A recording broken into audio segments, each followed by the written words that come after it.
ठीक है, आज हम पढ़ेंगे विकास को प्रभावित करने वाले आनुवंशिक कारक।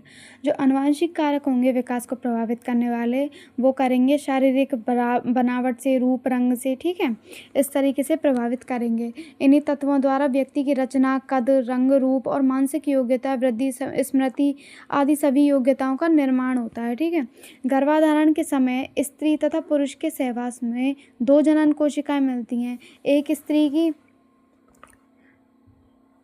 जो कि रजकण कहलाती है और कोशिका जो कि डिंब, और दूसरी की जो कहलाती है वो होती है पुरुष की, वो कहलाती है शुक्राणु। ठीक है, जब दोनों का निषेचन होता है तब एक निषेचित कोशिका का निर्माण होता है, उसे क्या कहते हैं, युग्मनज, मतलब जायगोट। ठीक है, तो जायगोट में अब हम पढ़ेंगे कि प्रत्येक सामान्य यौन कोशिका में 23 गुणसूत्र होते हैं। ये आपको पता होगी कि 23 गुणसूत्र होते हैं जो पतले डोरे के समान होते हैं। ठीक है, गुणसूत्रों में पाए जाने वाले अति सूक्ष्म कण क्या कहलाते हैं, पित्रेयक। ठीक है, आप ये याद रखना कि पित्रेयक क्या कहलाते हैं, गुणसूत्रों में पाए जाने वाले अति सूक्ष्म छोटे कण। ठीक है, इसके बाद क्या होगा कि गुणसूत्र इस प्रकार जोड़े बनाते हैं कि पिता की ओर से एक विशिष्ट प्रकार के कार्य किए जाने वाले पित्रेयक माता की ओर से उसी प्रकार के कार्य किए जाने वाले पित्रेयक के समान होते हैं।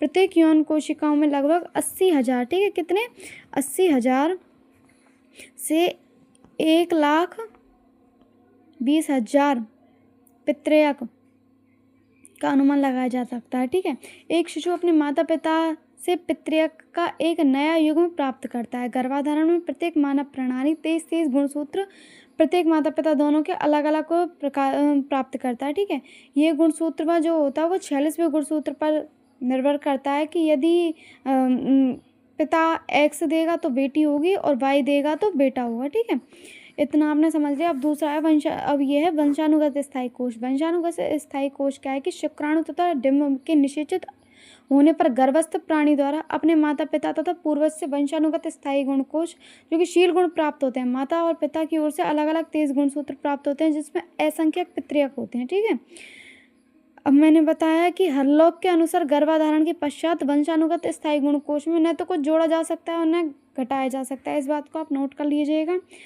परंतु इस अवस्था में गर्भवती माता का स्वास्थ्य, आहार तथा जन्म से पूर्व का वातावरण आदि अच्छा होना चाहिए। ठीक है, आगे जो हम पढ़ेंगे वो बच्चे का यौन पढ़ेंगे, तो बच्चे का यौन पढ़ेंगे हम नेक्स्ट पार्ट में।